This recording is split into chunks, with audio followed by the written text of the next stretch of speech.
ஏக இறைவனின் சாந்தியும் சமாதானமும் நம் அனைவரின் மீது நன்று நிலவட்டுமா என்ற பிரார்த்தனையோடு நான் உங்கள் சமூக நலன் அதிரி அப்துல் ஜப்பார் துல்கருணை அதிர நிழலுக்காக நம்ம எங்கே நிற்கிறோன்னு சொன்னோமாக்கோம், செக்கடிப்பள்ளியிலேருந்து மரைக்காப்பள்ளி செல்லக்கூடிய வழியில் இந்த சலவை தொழிலாளியை நம்ம அறிமுகப்படுத்துறதுல மிக்க மகிழ்ச்சி அடைகிறோம். அதிரநிழல் வாசகர்களே, இந்த சகோதரரை எதுக்கு நம்ம அறிமுகப்படுத்துகிறோம் என்றால், இவர் செய்த சில பல நல்ல காரியங்களை நம்ம நேரில் கண்டிருக்கிறோம். அதனை பற்றி தான் இவர் நேரம் தவறாமல் இவர்கிட்ட ஒரு மிகப்பெரிய ப்ளஸ் பாயிண்ட்டு.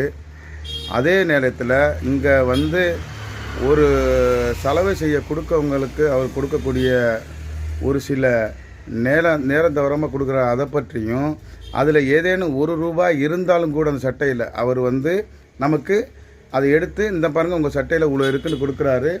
இவர் சமீபத்தில் ஒரு 50 ரியாலு சவுதி ரியாலு ஒரு பாக்கெட்டில் மறந்துட்டு வச்சுட்டு கொடுத்துருக்காங்க. அதை அவர் எடுத்து கொடுத்ததை நம்ம அறிந்து அவரை நேரடியாக பேட்டி காண வந்திருக்கிறோம். வாங்க நேரடியாக கேட்போம். அண்ணன் வணக்கம். வணக்கம். நல்லா இருக்கீங்களா? நல்லா இருக்கேன். நீங்கள் நல்லா இருக்கீங்களா? அதில் நேரில் பார்த்துருக்கீங்களா? பார்த்துருக்கேன். சரி, இப்போ உங்கள் நீங்கள் எத்தனை வருஷமாக இந்த சலவை தொழில் செய்கிறீங்க? நான் சின்ன பிள்ளையிலேருந்து செய்கிறோம். இங்கே அதிராமணத்துக்கு 12 வருஷம் ஆகுது. இதே ஏரியாவுக்குள்ள 12 வருஷமாச்சு. 12 வருஷம் இந்த ஏரியாவுக்குள்ளே. இதே ஏரியா செக்கடிப்பள்ளி சுற்றியே. சரி, எந்த ஊருண்ணா நீங்கள்? நான் தம்பிக்கோட்டை மேலக்காட்டு. தம்பிக்கோட்டை மேலக்காட்டிலேருந்து வர்றீங்க? ஆமாம்.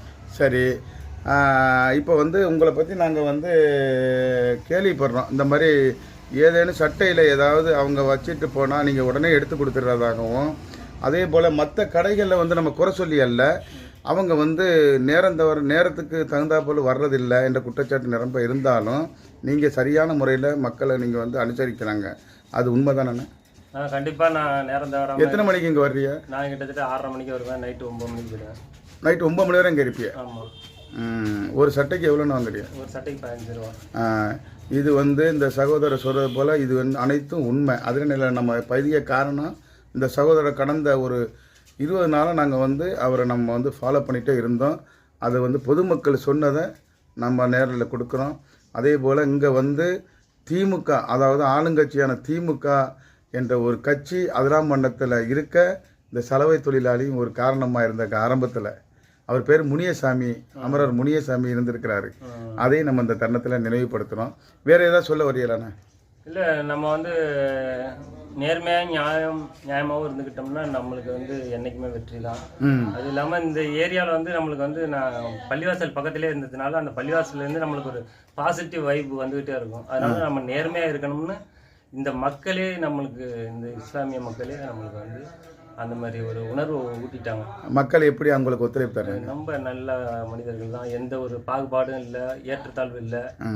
ரொம்ப கண்ணியமாக நடத்துவாங்க, பாசமாக இருப்பாங்க. அது இல்லாமல் நம்மளுக்கு என்ன உதவி வேணாலும் செய்வாங்க. இந்த ரம்ஜான் நேரத்தில் இந்த மாதிரி ரம்ஜானு, பக்ரீத், இதுக்கெல்லாம் பக்ரீத்துக்கு கறியெல்லாம் கொடுப்பாங்க.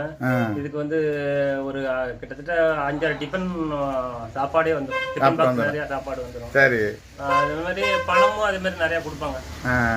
அது மாதிரி அவங்களுக்கு நான் நேர்மையாக தான் நடந்துக்குவேன். அவங்களுக்கு பாசமாகவும் இருப்பேன். இந்த 50 ரியால் எடுத்து கொடுத்த உண்மை தானே? 50 ரியால் இந்த பக்கத்து வீட்டு பையன் தான். அவரோட இந்த பில்டிங் ஓனரோட மகளோட ஹஸ்பண்ட். இன்னைக்கு கூட இந்த இது மாதிரி வந்திருக்கு. இதுவும் வாட்ஸ்அப் ஸ்டேட்டஸ்ல போட்டு வச்சிருக்கேன். அது இல்லாம இந்த ப்ளூடூத் காதில் மாற்ற ப்ளூடூத்லாம் வந்திருக்கு. சட்டையிலே வருது. அது இல்லாம இந்த ஈசிஆர்ல கணேசன் மல்லிகைன்னு அவர் இதுல 40,000 ரூபாய் பணம் இருந்துச்சு. அதையும் எடுத்து கொடுத்துருக்கோம். இந்த சட்டன் பீரியட்ல இந்த அரை ஆண்டுக்குள்ள 50,000 ரூபாய் கிட்ட எடுத்து கொடுத்துருக்கோம். இதே போல ஒரு நேர்மையானவரை அவருக்கு 2,000 ரூபாய் பணம் எடுத்து கொடுத்துருக்கு. 500 ரூபாய் பணம் எடுத்து கொடுத்துருக்கு. அவங்க மனைவி உயிரோட இருக்கும்போது ஒரு 500 ரூபாய் பணம் எடுத்துருக்கு. வக்கீல் முனாப் அவர்களுக்கு 1000 ரூபாய் எடுத்து கொடுத்துருக்கு. இது எனக்கு எவ்வளவு எடுத்து வந்திருக்கேன்?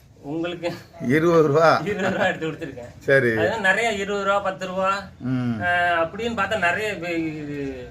காதர் கல்லூரி பேராசிரியர் சாதிக்கு சார், அவருக்கு 2,000 ரூபா இருந்துச்சு. ஒரு தடவை எடுத்து கொடுத்தேன். அதுக்கு முன்னே 500 ரூபா எடுத்து கொடுத்துருக்கேன். நிறைய அவருக்கு நிறைய எடுத்து கொடுத்துருக்கேன். இங்கேயே சரௌண்டிங்கில் காதர் சார் அவங்களுக்கு 100 ரூபா எடுத்து கொடுத்துருக்கேன். நம்ம அவங்க மகள் வீட்டுக்கு எடுத்து கொடுத்துருக்கேன். காஜாமீதின் டாக்டர் ம் அவங்க அண்ணன் பையன் ஹாரிஸ் நைனா ஆ அவருக்கும் நிறைய தடவை பணம் எடுத்து கொடுத்துருக்கேன். நிறைய பேருக்கு எடுத்து கொடுத்துருக்கேன். ஆனால் எனக்கே ஞாபகத்தில் இல்லை. இந்த அன்சாரி காக்கா அவங்களுக்கு அவங்க மருமக சட்டையில் எடுத்து கொடுத்துருக்கேன். ம் ஜிப்ரி காக்கா அவங்களுக்கு எடுத்து கொடுத்துருக்கேன். ஆ அப்புறம் வந்து கிதிர்னு ஒருத்தர் வெளிநாட்டிலேருந்து வந்து அவருக்கு எடுத்து கொடுத்துருக்கேன். ஏகப்பட்ட பேருக்கு எடுத்து கொடுத்துட்டே தான் இருக்கேன். இது வந்து எனக்கு சின்ன பிள்ளையிலேருந்து இது ஒரு பழக்கமாகவே இந்த தொழிலுக்கு நீங்கள் கொடுக்கக்கூடிய மரியாதை ஆமாம். அப்படி தான் நம்ம எடுத்துக்கிறோம். இவர்கிட்ட வந்து பிடிச்சதே வந்து இந்த தொழிலை நம்ம எப்படி சிறப்பாக செய்யணும், எப்படி நேர்மையாக செய்யணும், எப்படி பொதுமக்களை அணுகணும், அதன் மூலம் அவங்க எப்படி நமக்கு முன்னுரிமை கொடுக்குறாங்க என்பதுக்கு இவர் பெரிய உதாரணமாக இருக்கிறாரு. நானே வந்து 10 தடவை இவரை நான் ஃபாலோ பண்ணிகிட்டே இருந்தேன். ஆனால் அவர் வந்து செய்யக்கூடிய அந்த தொழிலுக்கு கொடுக்கக்கூடிய முக்கியத்துவத்துக்காக இன்றைக்கி அதிரநெல்லில் நம்ம ஒரு இடம் பெறாரு. வேறு எதுவும் சொல்ல வரீங்களா? அதிரநெல் உங்கள் ஊரில் ஏதாவது கேள்விப்பட்டிருக்கீங்களா? எனக்கு இந்த மக்கள் தான் ரொம்ப எளிதாகவும் இனிமையாகவும் இருக்காங்க.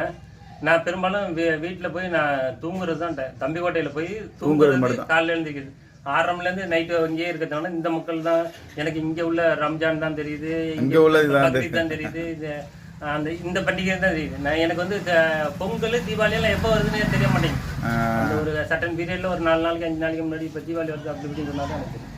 அதே நேரில் உங்கள் ஊரில் எப்படி பேசிக்கிறாங்க? எல்லாரும் நல்ல இதெல்லாம் பார்க்குறாங்க. இந்த இது வந்து வீடியோ வந்துகிட்டே இருக்கு. அதில் இதனால அந்த மக்கள் வந்து இங்கே நிறைய விஷயங்களை இவங்க எடுத்து போடுறாங்க. அதனால வந்து அவங்களுக்கு எப்படி இருந்தாலும் வீடியோ ஓப்பன் பண்ணால் இது வந்துடுது. சரி, ரொம்ப சந்தோஷம். அதிரநெல்லுக்கு அதிரநெல்லில் நீங்கள் தந்த பேட்டியை ரொம்ப சந்தோஷமாக அப்படியே நம்ம பிரசுரிக்கிறோம். எல்லா புகழும் வல்ல இறைவனுக்கு.